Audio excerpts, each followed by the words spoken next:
అందరికీ నమస్తే మిత్రులారా. నేను బాణావతి రవికుమార్ నాయక్ రేకులగడ్డ దేవరకొండ నియోజకవర్గం.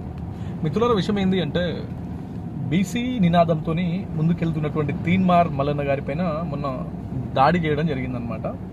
అయితే ఇక్కడ పాయింట్ ఏంది అంటే మల్లన్న ప్రస్తుతానికి కాంగ్రెస్ పార్టీ మల్లన్నని సస్పెండ్ చేసింది, కానీ తను ఒక చట్టబద్ధమైన పదవిలో ఉన్నారు. ఎమ్మెల్సీగా తెలంగాణ రాష్ట్రంలో ఎమ్మెల్సీగా కొనసాగుతూ ఉన్నారు.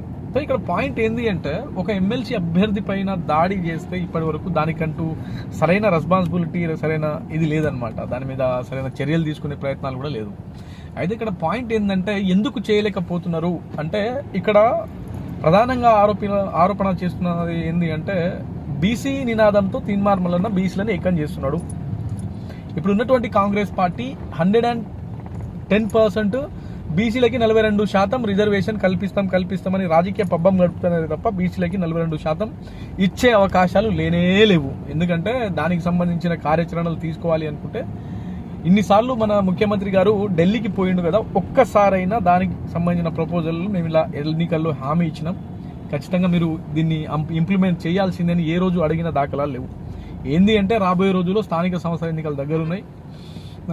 బీసీ నినాదంతో కొంచెం ముందుకు పోతే బీసీలు ఓట్లు వేస్తారు అనే ఒక చిన్న డైనమాతోని, ఒక చిన్న ఆశతోని వాళ్ళు వెళ్తున్నారే తప్ప ఒరిజినల్గా బీసీలకి 42% రిజర్వేషన్లు కల్పించే అవకాశాలు అయితే లేవు.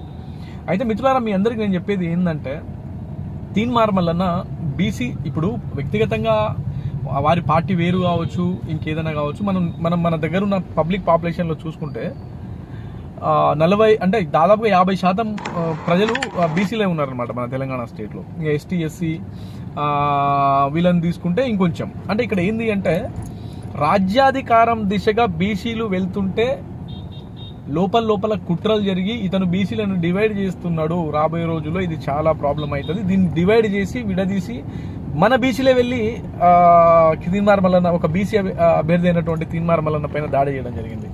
సో దాంట్లో ఎవరైనా ఉన్నారంటే ఒక్క రెడ్డి అతను ఉన్నాడు ప్రధానంగా. అంటే మన బీసీల మీదనే రెచ్చగొట్టిరు అనమాట.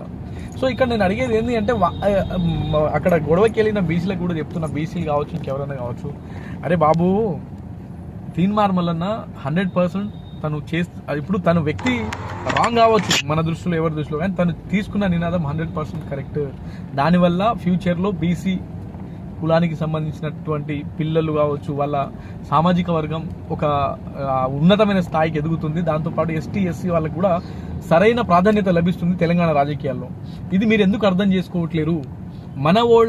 మనల్ని కొట్టిస్తున్నప్పుడు మన వాళ్ళు అంటే బీసీ వాళ్ళతోని బీసీ వాళ్ళ కొట్టిస్తున్నారు. అక్కడ కొట్టింది తీన్మార్ మల్లన్న బీసీనే. సో ఇక్కడ బీసీ వాళ్ళు